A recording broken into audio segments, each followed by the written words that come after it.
오늘 아침 뉴스의 맥을 짚어드리는 시간 뉴스연구소. 오늘도 두 분의 연구위원 함께합니다. CBS 김광일 기자 그리고 김준일 시사평론가 어서 오십시오. 안녕하세요. 어젯밤 10시 20분 경이었습니다. 네. 너무도 느닷없고 갑작스러운 계엄 선포. 타임라인 정리 좀 해주시죠. 네, 윤석열 대통령이 10시 20분, 어젯밤 10시 20분에 예정에 없던 긴급 브리핑을 대통령실에서 했는데요. 요 음성을 먼저 듣고 정리를 하겠습니다. 예. 존경하는 국민 여러분, 저는 대통령으로서 피를 토하는 심정으로 국민 여러분께 호소드립니다. 국민의 삶은 안중에도 없고 오로지 탄핵과 특검, 야당 대표의 방탄으로 국정이 마비 상태에 있습니다. 지금 우리 국회는 범죄자 집단의 소굴이 되었고 입법 독재를 통해 국가의 사법 행정 시스템을 마비시키고 자유민주주의 체제의 전복을 기도하고 있습니다. 친애하는 국민 여러분, 저는 북한 공산 세력의 위협으로부터 자유 대한민국을 수호하고 우리 국민의 자유와 행복을 약탈하고 있는 파렴치한 종북 반국가 세력들을 일거에 척결하고 자유 헌정 질서를 지키기 위해 비상계엄을 선포합니다. 자, 예. 한 5분 정도 되는 담화였는데 그중에 핵심 부분을 저희가 정리해드렸습니다. 네, 비상계엄을 선포한다 이렇게 발표가 됐고요. 이 발표 직전까지 극소수만 알았던 것 같습니다. 출입기자한테 브리핑 공지도 없었고요. 예. 대통령실 참모들도 대부분 몰랐던 걸로 전해지고 있고 여당에서도 한동훈 대표, 추경호 원내대표 다들 몰랐다 이렇게 밝히고 있어요. 어제 계엄령이 선포된 직후 한동훈 대표와 제가 직접 통화를 했습니다. 짧은 인터뷰가 준비되어 있는데요. 잠시 후에 여러분 들으시면 한동훈 대표도 지금 이 상황을 어떻게 받아들이고 있는가가 좀 느껴지실 겁니다. 잠시 후에 함께 들어보시죠. 다들 지금 되게 당황해했고요. 여당, 야당 뿐만 아니라 다 그랬고 저도 발표 직전까지 사실 국민의힘 지도부 의원이랑 이제 한 1시간 정도 통화를 했었는데 예. 아예 다른 얘기를 했었거든요. 갑자기 이렇게 발표됐던 거 보면은 아무도 몰랐던 것 같습니다.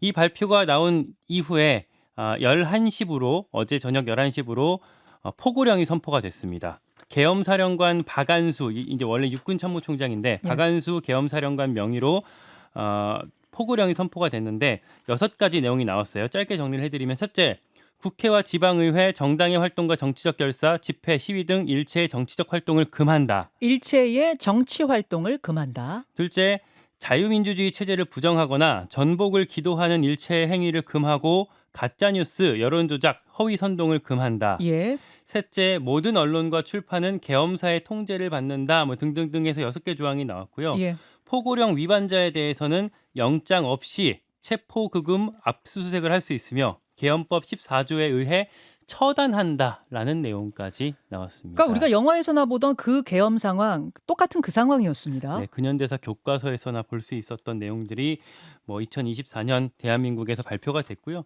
갑자기 왜 이런 내용들이 나왔을까? 갑자기 왜 이렇게 비상계엄이 선포가 됐을까? 취재를 어제 밤새 해봤는데 뭐 한마디로 정리할 수는 없을 것 같아요. 아무도 몰라요. 다만 여야 정치권 취재를 해보니까 공통된 의견은 대통령이 스스로 고립됐다고 느꼈던 것 같다라고들 얘기를. 그게 무슨 말입니까? 그러니까 국민의힘 주류 그룹의 한 의원한테 물었는데 대통령의 마음을 나도 이해는 한다라고 하더라고요. 그러니까 지금 예산 협상 과정에서 민주당이 뭐 사상 초유의 감액안 내니까 뭐 자극받은 것 같다. 의원들끼리는 사실은 민주당 혹시 간첩 아니야? 뭐 이런 얘기까지 할 정도였는데 이런 얘기에 대해서 대통령은 뭐 되게 진지하게 위기 의식을 느끼고 이걸로 좀 비상계엄 카드로 국정을 반전시킬 수 있다고 착각한 것 같다. 뭐 이렇게 분석을 아니 하고요. 근데 계엄이라는 것은 스스로 고립됐다. 뭐 느낌이 이상하다 해서 할 수 있는 것이 아니고 분명히 법의 조항으로 요건이 정리돼 있습니다. 전시 사변 또는 이에 준하는 국가 비상사태 시 적과 교전 상태에 있거나 사회 질서가 극도로 교란돼서 국정이 마비된 경우 지금 어디에 이것이 해당되는 것인가? 좀 납득이 안 가요. 그렇죠. 그런 절차들이 또 무시가 됐다고 볼 수가 있을 것 같고요. 민주당에서는 일단은 김건희 여사 방탄용 카드로 보고 있습니다. 민주당 김우영 의원한테 이제 물었는데 두 가지 얘기를 하더라고요. 그러니까 내일 본회의에서 오늘이죠. 이제 오늘 본회의에서 김건희 여사 도이치모터스 사건 불기소했던 검사 3명에 대한 탄핵소추안 보고가 있잖아요. 그리고 명태균 씨가 어제 차라리 특검해달라. 예. 그리고 황금폰이 있다면 민주당에 내겠다. 뭐 이런 얘기들을 했던 이제 흐름들이 있는데 이런 것들로 인해서 윤석열 대통령이 판단 능력을 상실한 것 아니냐. 뭐 이런 식으로 민주당에서는 보고 있습니다. 그러면서 이제 상황의 반전을 꾀했다라는 건데 상황의 반전을 꾀했다라는 것도 납득이 안 가는 게 결국 155분 만에 모든 상황이 종결되지 않았습니까? 예, 뭐 이제 국무회의를 열어서 이제 해제를 한 것까지는 오늘 오전 6시니까 조금 더 길기는 한데 자, 그 사이에 잠깐 예. 상황도 좀 정리해 드릴게요. 오늘 음. 지금 첫 소식으로 눈 뜨고 들으신 분도 계실 것 같아서 그러니까 10시 20분께 계엄령이 선포된 후에 국회는 폐쇄가 됐습니다. 정문이 폐쇄됐습니다만 한 11시경부터는 열렸다고 해요. 국회의원들은 출입이 가능했다고 해요. 그래서 국회의원들이 190여 명이 모여들었고 우원식 국회의장이 소집을 해서 결국 안건을 상정시켜서 계엄 해제 요구안이 통과가 된 거죠. 예, 190명 만장일치로. 만장일치로 됐죠. 예. 뭐 그런 상황이고요. 국민들께서도 많이 이제 놀라셨을 거예요. 사실 일찍 주무신 분들은 지금 이게 무슨 일이냐 어안이 벙벙 했는데 예전에 저는 이 느낌이 들어요. 예전에 그 12.12 사태, 12.12 쿠데타에서도 밤새 무슨 일이 있었는지 아무도 몰랐거든요. 그냥 또 밤사이에 모든 일이 끝나고 아침에는 또 평온했습니다. 약간 저는 이런 느낌까지 좀 이게 많이 드는데 좀 뒤에 좀 그건 설명을 하고요. 계엄 선포 사유는 방금 얘기했듯이 전시사변 또는 이에 준하는 국가 비상 사태라고 하는 건데 이게 지금 대통령이 인식한 것과 우리 상식을 가진 국민들이 인식한 게 너무 달랐던 거예요. 대통령은 지금 야당의 감액 예산 강행과 연쇄적인 이 탄핵을 지금 국가 비상 상태로 본 것 같습니다. 그러니까 그렇게 얘기를 하잖아요. 그래서 4조 1천억 원의 이제 야당이 삭감한 두고 예산 폭거는 대한민국의 국가 재정을 농락하는 것이다라고 얘기를 했어요. 당연히 이제 뭐 야당의 국회 권리이기도 한데 이건 당연한 건데 이거로 이제 국가 비상 상태로 이제 마비를 시키겠다라는 걸로 대통령이 본 거 이건 대통령의 생각을 제가 이제 예. 말씀을 드리는 거예요. 또 하나는 이제 이번 정부 들어서 22건의 정부 관료 탄핵 소추를 발의를 했고 지금 10명째 탄핵에 있다. 이거는 국가 기능을 마비시키려는 걸로 이제 봤다라는 거예요. 대통령은 이렇게 봤는데 이거는 다 법에 입법부가 행정부를 견제할 수 있는 권한이에요. 아니 법으로 그리고 주어진. 예. 줄줄이 탄핵이라든지 또 예산을 대폭 삭감한 것에 대해서 문제 있다고 보는 국민도 있죠. 하지만 그것과 계엄을 선포하는 건 완전 다른 차원입니다. 맞습니다. 예. 금융시장이 밤사이 얼마나 출렁였고 국민들은 얼마나 불안했는지 또 국제사회에서 우리는 어떻게 평가받았는지 밤사이에 말입니다. 한국이 이런 나라였느냐? 이렇게 군부대가 국회에 진입할 수 있는 나라였느냐? 이런 이야기가 지금 쏟아지고 있지 않습니까? 그러니까 이게 얼마나 긴급하게 비밀리했냐면 지금 언론 보도들이 쏟아졌는데 이제 여당 대표, 야당 대표, 뭐 국회의장 이런 것도 아무도 이제 몰랐다라는 건데 이게 사실은 국무회의 의결을 거쳐야지만 이게 계엄을 선포할 수가 있어요. 예. 근데 총리가 몰랐다라는 거예요 지금. 그 예. 부분은 조금 확인이 필요한 것 같은데 예. 그러니까 국무회의에서 심의를 거쳤다라는 대통령실의 입장 발표는 있는 것 같고 예. 그것까지 는 확인됐습니다만 어떤 식으로 어떻게 있었는가 좀 구체적으로는 확인이 좀 덜 된 상황 이렇게 보면 되나요? 지금 어쨌든 언론 보도로 나온 거에 따르면은 총리를 몰랐다라는 거예요. 그리고 바로 이제 뭐 공수부라든지 수방사라든지 이게 이제 국회 쪽으로 다 투입이 된 걸 보니까 아주 가까운 소위 말하는 충안파라고 불리우는 이제 김용현 국방장관을 비롯해서 몇몇 핵심 이제 요직에 있는 사람들만이 이거를 알고 거의 비밀 작전하듯이 지금 이게 진행이 됐다라고 보는 게 맞을 것 같고요.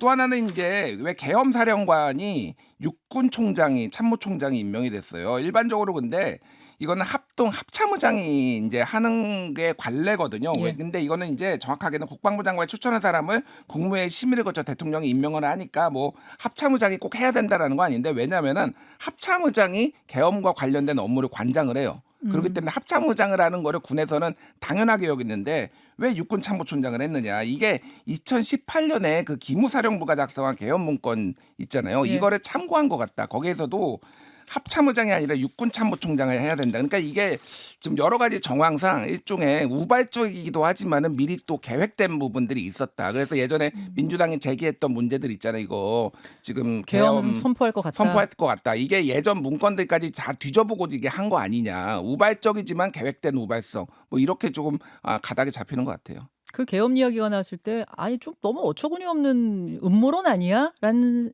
말들을 많이 했었는데 그때부터 뭔가 조짐이 있었던 건지 이 이야기는 잠시 후 민주당 인터뷰에서 또 확인해 보기로 하고요. 김관일 기자. 네, 비상계엄 이후 상황을 좀 정리를 해드릴게요. 예. 처음에 다들 우왕좌왕했거든요. 예. 일단 제일 먼저 우원식 국회의장이 바로 국회로 출발을 했습니다. 그리고 민주당도 전 의원을 소집을 했고 다만 민주당에서는 처음에 방침이 없다라고 했었어요. 입장을 정리하지 못한 상태였는데 어떻게 하겠다라고 제일 먼저 국민의힘 한동훈 대표가 입장을 밝혔습니다. 대통령의 비상계엄 선포는 잘못된 것입니다. 국민과 함께 막겠습니다. 이런 입장을 제일 먼저 밝혔고요. 그다음에 이재명 대표가 유튜브 라이브를 통해서 국민 여러분 신속하게 국회로 와주십시오. 라고 사람들을 모았고 기자들도 속속 그리고 의원들도 속속 국회로 모여들었습니다. 자, 그렇게 국회로 모여들었습니다만 국회는 진입이 막혀 있는 상태였습니다. 그 당시의 영상을 유튜브와 레인보우 앱을 통해서 여러분들께 직접 보여드리겠습니다. 자, 소리도 좀 귀 기울여 들어보시겠습니다. 예. 네, 이게 지금 국회로 이제 사람들이 특히 국회의원들, 기자 그리고 당직자, 보좌진 등등이 이제 국회 정문이거든요. 정문 1문인데 1문으로 모여진 상황이고 그 앞에 경찰 기동대가 배치돼서 막고 있는 상황이었어요.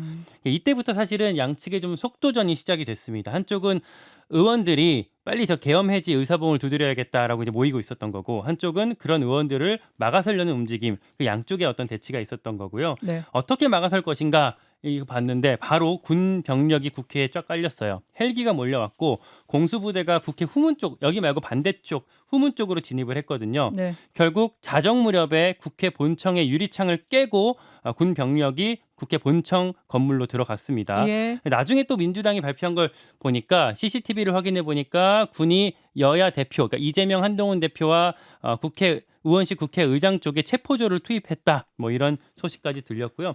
다만 국회에 근무하는 실무 직원들 여기 앞에서 대치하고 있던 직원들이 일부가 국회 본청으로 들어갔거든요. 네네. 민주당 보좌진 중심으로 그 흐름을 좀 막아섰습니다. 일찍 들어가서 바리케이드를 쳐놨고 뭐 소화기 뿌려서 군이 들어오는 걸 저항을 했고요. 덕분에 3층 본회의장까지 군 병력이 들어오지 못하게 막았습니다. 예. 반면에 국회의원들은 군이 오기 전에 먼저 담 넘어서 들어갔어요. 예. 예. 네, 그래서 본회의장 들어가서 방청석에 문을 잠궈놓고 차단하고 결국 새벽 1시쯤에 그 결의안을 올려서 의결을 했었습니다. 190명의 의원들이 모인 상태에서 표결이 이루어졌던 거죠. 네.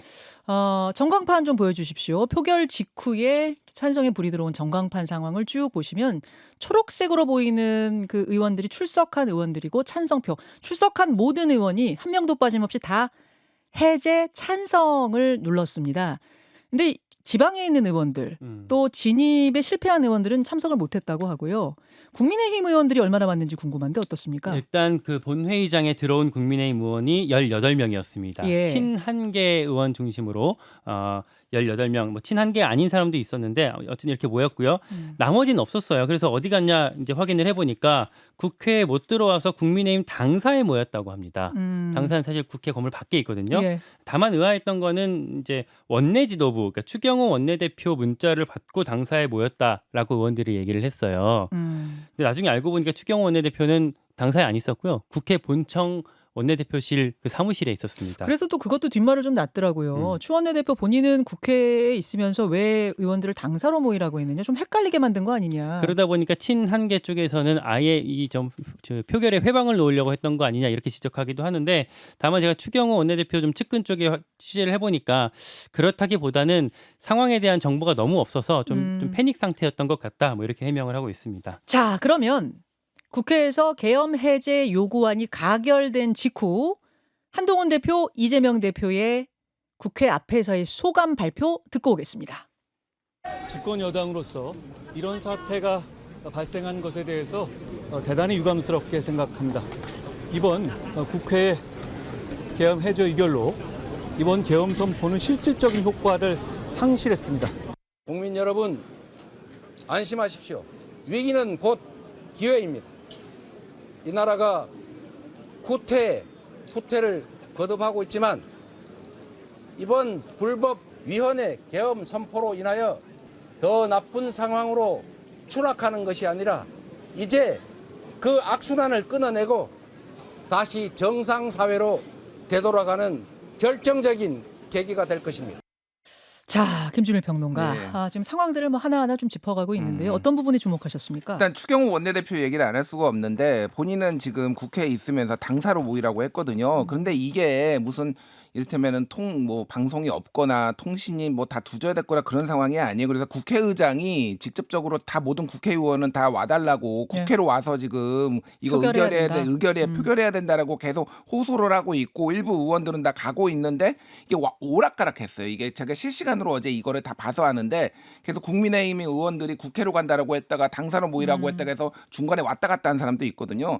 제가 보기에는 이거는 표결에 참여하지 못하게 하려는 거 아닌가 사실상 그렇게 보이고요. 결과적으로 보면은 친윤들만 지금 싹 빠졌어요. 지금 그리고 친한들에 가까운 분들 이런 분들만 상대적으로 지금 표결에 참여한 것으로 봐서는 이거는 정치적 책임을 지금 안 물을 수가 없는 이런 상황이 된 것 같아요. 자, 이 부분은 예. 국민의힘의 김종혁 최고위원, 친한계 김종혁 최고위원과 인터뷰가 준비되어 있으니까 다시 한번 그 상황은 체크하도록 하고 김가을 기자. 예. 아무튼 155분 만에 모든 상황은 정리됐습니다. 네. 2시간 만에 정리가 된 겁니다. 35분 만에 정리가 됐는데 그리고 나서도 사실은 의원들이 본회의장을 떠나지 않고 있었어요. 왜냐하면 계엄 해제 선언이 발표가 되지 않았거든요. 그러다 보니까 뭐야 혹시 계엄을 추가로 또 한 번 발표하는 거 아니냐? 그런 소문도 막 돌았죠. 예, 소문까지 민주당에서 돌 정도로 어떤 위기감이 있었고 그랬다가 오후 새벽 4시 30분에 대통령이 브리핑하고 나중에 국무회의에서 의결된 것들을 확인하고 나서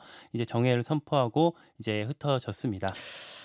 지금 이 계엄을 선포하고 해제까지 되는 절차를 놓고 윤 대통령에 대한 내란죄 논란이 일고 있습니다. 그러니까 형법 87조에 보면은 대한민국 영토의 전부 또는 일부에서 국가 권력을 배제하거나 국헌을 문란하게 할 목적으로 폭동을 일으킨 자를 이제 내란죄 처벌하게 하게 되어 있는데, 그러니까 예전에 5.18 재판부에서 국회의원들의 국회 출입, 뭐 회의 소집 이런 것들을 막으면 헌법상 국가기관의 권능 행사를 불가능하게 하는 거다라고 해서 내란 범죄라고 판결한 바가 있다고 해요.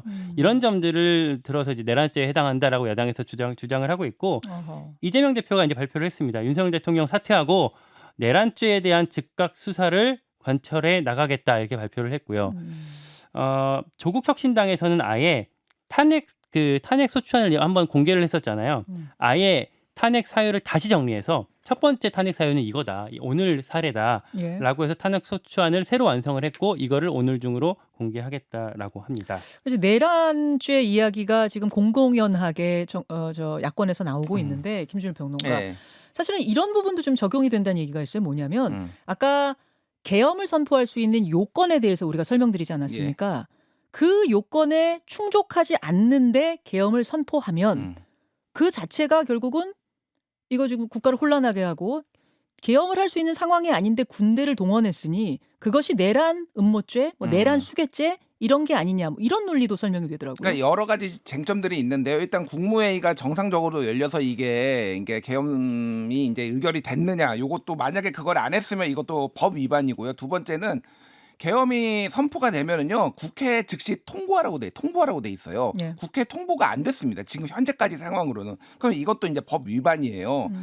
게다가 지금 말씀하셨다시피 그 계엄을 발동할 수 있는 사유가 되느냐 이것도 이제 따져봐야 되겠지만 이것도 법 위반이고 가장 핵심 지금 논란이 되는 건 이거는 내란죄에 해당한다. 그러니까 헌법상으로는 84조에 보면은 대통령은 내란 또는 외환의 죄를 범한 경우를 제외하고는 재직 중 형사상 소출을 받지 아니한다라는 건데 지금 이거를 내란죄로 보는 헌법학자들도 제법 많거든요. 뭐 아직 이건 논쟁적인 부분입니다만 네. 뭐가 됐든 이거는 법 위반이기 때문에 민주당에서는 자진 사퇴 안 하면 바로 탄핵 절차에 들어가겠다 이런 거라서 경랑에 좀 휩싸일 상황인 것 같습니다.